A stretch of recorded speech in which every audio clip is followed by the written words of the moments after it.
So I first have to confess that I'm not just a member of the EFF, I'm also a client. Thank you to Mitch Stoltz and your team for making sure that public records that I unearthed remain available on the internet for others to see.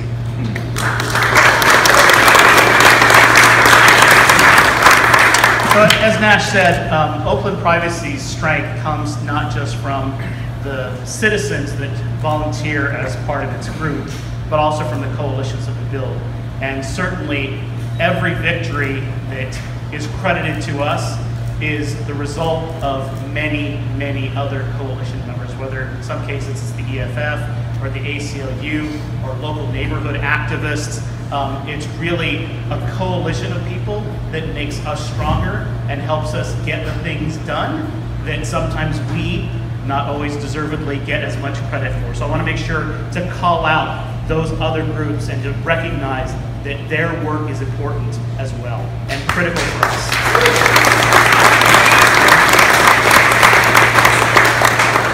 So my work for Oakland Privacy comes from the belief that only from transparency can you have oversight, and from oversight derives accountability. So many examples of technology that have been acquired and used by law enforcement agencies in the Bay Area were never known about by the city councils that oversaw those police agencies. In the city of Oakland, it was 7 years after the city of Oakland acquired the Stingray cell site simulator that the city of Oakland and the city council became aware of the use of that device by the police.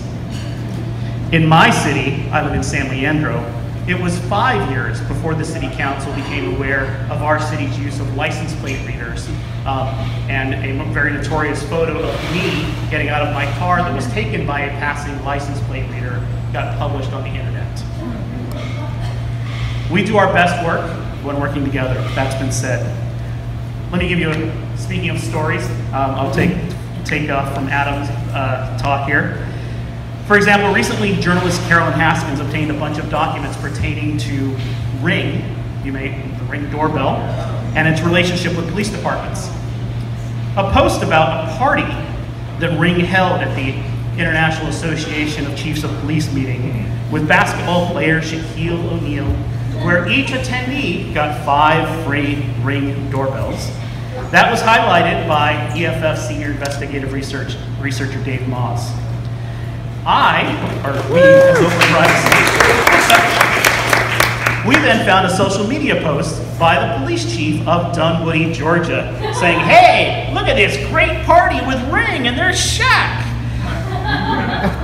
Dave then went and took that information, went back and looked at Dunwoody and found that subsequently, a few months later, Dunwoody was proud to announce the first law enforcement partnership with Ring in the state of Georgia.